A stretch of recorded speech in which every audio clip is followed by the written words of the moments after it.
Hi, everyone. I just wanted to take a few minutes and respond to you in person about the discussion board posts on school structure.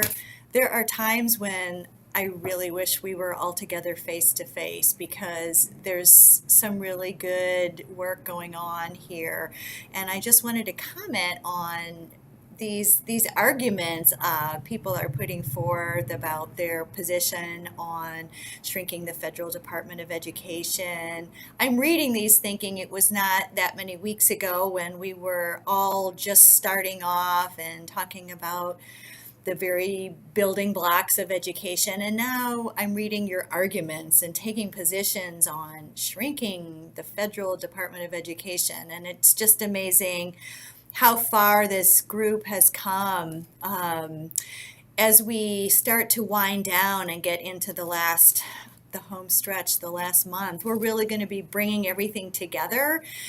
This week we're talking about school finance, which again is bringing together so many of the issues we've talked about. But a lot of your posts were kind of grappling with the issues of equity and equality.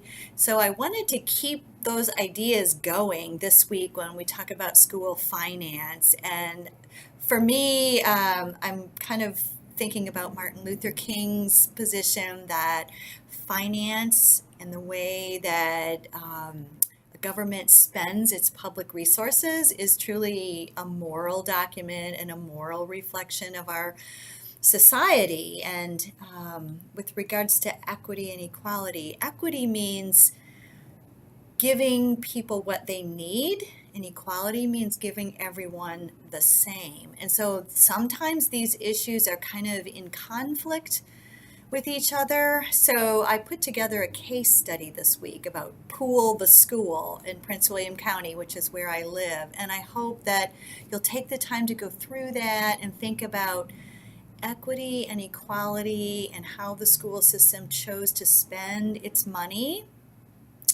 who really is going to be benefiting from it, maybe who isn't.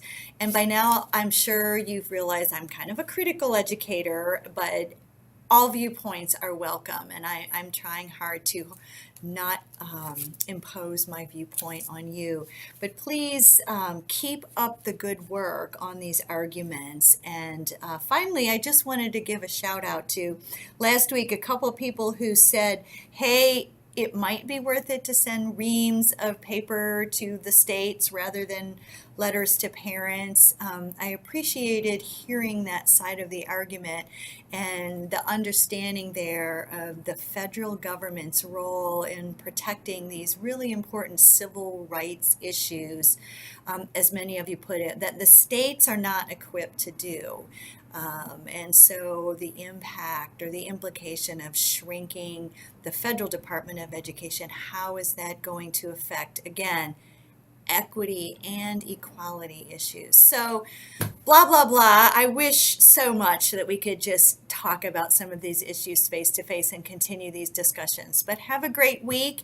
And I read everything you write. I enjoy reading it. And this is some of my feedback to you. Thanks.